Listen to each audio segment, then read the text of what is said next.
आखिर एक पिता हूँ, मैं अपने बच्चे के लिए सारी दुनिया से लड़ सकता हूँ। इतनी आसानी से हिम्मत तो नहीं हारूंगा। ऐसे कैसे मेरे बेटे के साथ वो गलत कर सकती है। पत्नी बनकर आई थी वो उसकी, और आज उसकी क्या हालत कर दी उसने। इतनी आसानी से माफ नहीं करूंगा उसे। सुरेंद्र जी हिम्मत करते हुए खड़े होकर बोले। उन्हें इस तरह देखकर उनकी पत्नी माया ने कहा, रहने दो जी, हम क्या ही कर लेंगे। हमारा बेटा तो सलामत है ना, बस वही काफ़ी है। ऐसी लड़की का क्या भरोसा, जाने दो उसे। तुम उसे सलामत कह रही हो। हमने अपना जीता जागता बेटा बहू को सौंपा था, उसने जिंदा लाश बनाकर हमें दिया है। हंसता मुस्कुराता मेरा बेटा आज कैसी हालत में हो गया है, और ये सब उसके कारण। सुरेंद्र जी की बात सुनकर माया अपने पल्लू में अपना मुंह छुपाकर रोने लगी। आखिर वो भी क्या करती। अपने 27 साल के बेटे को यूं हॉस्पिटल के बिस्तर पर पड़ा देखकर किस माँ को रोना नहीं आएगा। 1 साल पहले सुरेंद्र जी और माया ने अपने बेटे अभिमन्यु की शादी रागिनी से करवाई थी। रागिनी एक निम्न मध्यम वर्गीय परिवार की बेटी थी, पर उसके ख्वाब शुरू से ही ऊंचे थे।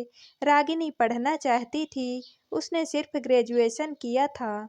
वो अपने पैरों पर खड़ी होना चाहती थी, जो उसके पिता अपनी कम आय के कारण नहीं करवा पा रहे थे। शादी से पहले ही उसने बता दिया था कि वो आगे पढ़ना चाहती है, लेकिन सुरेंद्र जी के परिवार को इससे कोई समस्या नहीं थी, सो उन्होंने शादी के लिए हाँ कर दी। यहाँ तक कि जब रागिनी के पिता ने कहा कि वो सामूहिक सम्मेलन में विवाह करवाना चाहते हैं, क्योंकि वो शादी का खर्चा नहीं उठा सकते, तो उसके लिए भी वो लोग राजी हो गए। काफ़ी साधारण तरीके से रागिनी और अभिमन्यु की शादी हुई थी। शादी होकर रागिनी ससुराल आ गई, लेकिन पगफेरे के लिए गई तो लौट कर नहीं आई। जब अभिमन्यु उसे लेने गया तो उसने कहा, अब मैं आगे की पढ़ाई करना चाहती हूँ। ससुराल में रहकर ये सब संभव नहीं है। अभी मुझे आगे कॉलेज में एडमिशन लेना है। सोच रही हूँ कि शादी में आए हुए शगुन के पैसों से मैं अपनी एडमिशन फीस भर दूँ। अरे, पढ़ाई ही तो करनी है, वो तो वहाँ पर भी हो सकती है, और फिर वहाँ डिस्टर्ब करने वाला कौन है। मैं और पापा तो सुबह ही दुकान चले जाते हैं, जिसमें रात को ही घर आते हैं। मम्मी ही दिन भर होती हैं घर में।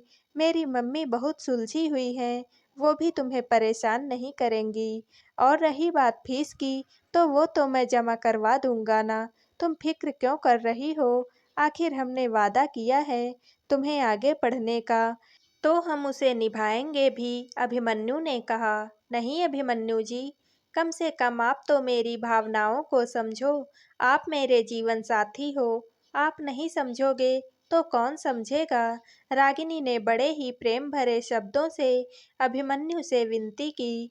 ये सुनकर अभिमन्यु का दिल पिघल गया, और वो रागिनी को वहीं छोड़कर आ गया।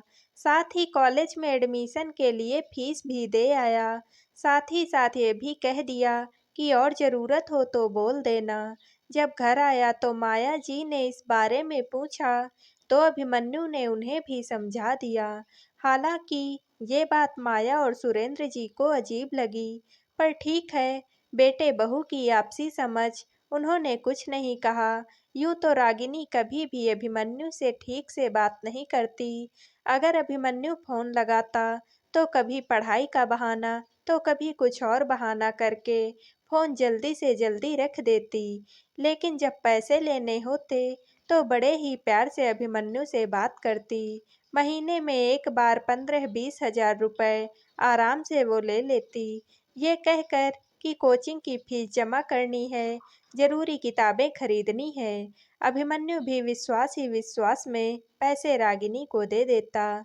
कई बार अभिमन्यु उससे मिलने के लिए उसके घर जाता, तो कई बार तो वो मिलती ही नहीं, और जब मिलती भी तो हमेशा यही कहती कि कल मेरा वीकली टेस्ट है, मुझे तैयारी करनी है।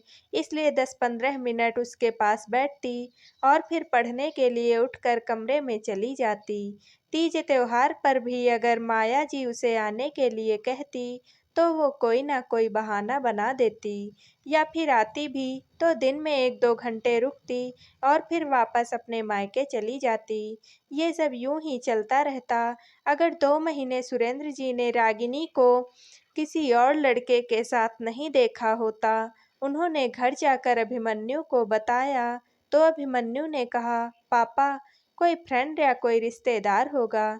तब सुरेंद्र जी ने कहा, बेटा, हो सकता है, मैं उसे इनकार नहीं करता हूँ, लेकिन बेटा, तुम्हें भी पता है कि रागिनी कौन से कॉलेज में या कौन से कोचिंग सेंटर में जाती है। मैं तुम्हारे मन में तुम्हारी पत्नी के लिए शक का बीज नहीं बो रहा हूँ, पर कहीं ऐसा ना हो कि हम विश्वास ही विश्वास में रह जाएं। आजकल जमाना बड़ा खराब है, तो थोड़ा पता करो। अभिमन्यु को भी सुरेंद्र जी की बात सही लगी। आखिर कुछ दिन दुकान न जाकर उसने इस बारे में पता करना ही ठीक समझा, लेकिन जो बातें उसके सामने निकल कर आई, उससे वो हैरान रह गया।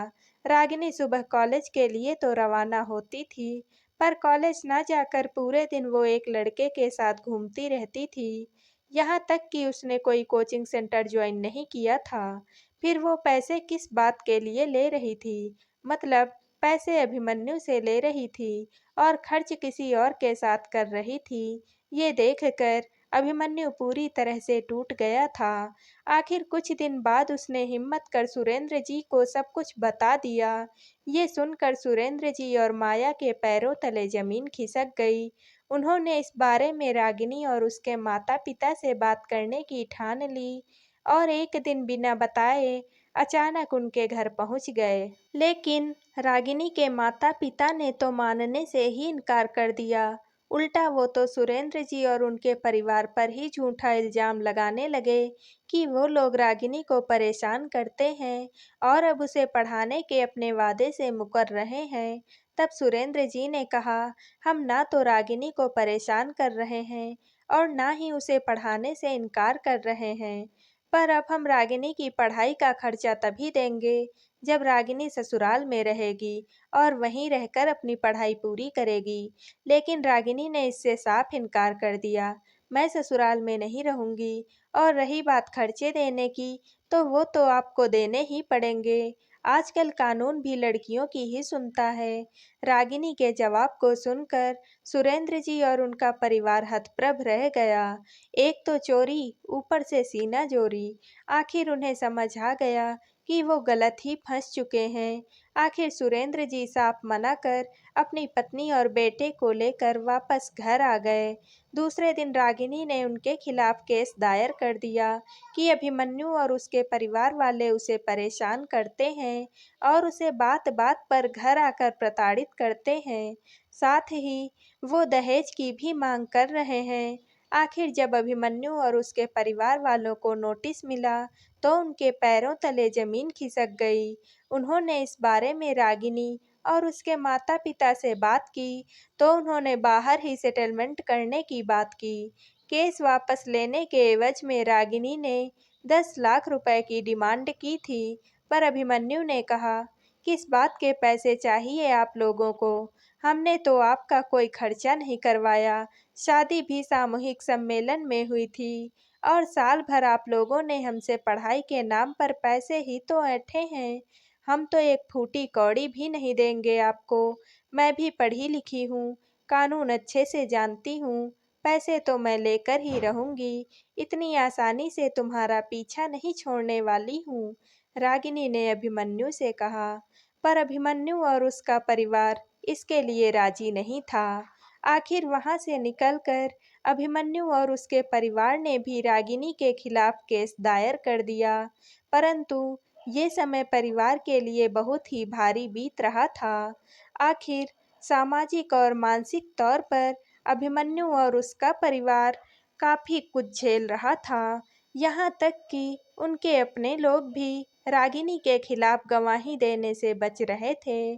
आखिर कोई भी आज के जमाने में कोर्ट कचहरी के चक्कर में फंसना नहीं चाहता था। आए दिन रागिनी और उसके परिवार वाले उन पर कुछ ना कुछ इल्जाम लगा रहे थे। कोर्ट में केस चल ही रहा था, 2 दिन पहले सुनवाई के समय अभिमन्यु टेंशन में कोर्ट जा रहा था तो रास्ते में ही उसका एक्सीडेंट हो गया और तब से वो अस्पताल में ही था। उसकी हालत काफ़ी क्रिटिकल थी। अपने बेटे को इस तरह बिस्तर पर पड़े देखकर आखिर माया ने कहा, अरे दे दीजिए ना पैसे और पीछा छुड़ाइए उस बेढंगी लड़की से। हमारे हंसते खेलते परिवार को बर्बाद कर दिया उसने। क्या हालत कर दी उसने मेरे बेटे की। कैसी बात कर रही हो तुम। भला हम क्यों पैसे दें, हम गलत थोड़ी ना हैं। और फिर इतने पैसे कोई हमारे पास है थोड़ी ना। कोई हम अमीर घराने के लोग तो हैं नहीं। हम भी एक मध्यम वर्ग के परिवार के लोग हैं। सुरेंद्र जी उसे समझाते हुए बोले, आप चाहो तो ये मकान बेच दो और उस लड़की से पीछा छुड़ाओ। माया अपने पल्लू से अपने आंसुओं को पोंछते हुए बोली, नहीं, इतनी आसानी से हार नहीं मानूंगा मैं। आखिर मैं एक पिता हूँ। आखिरकार सुरेंद्र जी ने अपने पड़ोसियों और रिश्तेदारों से मदद की गुहार लगाई। आखिर आप लोगों से पैसे नहीं मांग रहे, बस इतनी सी मदद कर दीजिए कि मेरे बच्चे को इंसाफ मिले। अभिमन्यु और उसके परिवार की स्थिति को देखकर कुछ लोग रागिनी के खिलाफ गवाही देने के लिए तैयार हुए। साथ ही साथ ये भी सजेशन दिया कि सामूहिक सम्मेलन में शादी हुई थी तो वहाँ से रिकॉर्ड निकलवाइए ताकि ये प्रूफ हो सके कि शादी में कोई इतना बड़ा खर्चा नहीं हुआ था और आप लोगों ने दहेज के नाम पर उनसे कुछ नहीं मांगा। आखिरकार ये सब करने के बाद रागिनी का केस थोड़ा कमज़ोर जरूर पड़ा। अभिमन्यु की स्थिति में अब पहले से सुधार है। अभी भी ये केस कोर्ट केस में पेंडिंग है। समाज के कई गणमान्य लोग भी इसमें शामिल हो गए, लेकिन रागिनी अभी भी 10 लाख रुपयों के लिए अड़ी हुई है। उसे लगता है कि शादी के नाम पर पत्नी इतनी पैसों की हकदार तो है। धन्यवाद।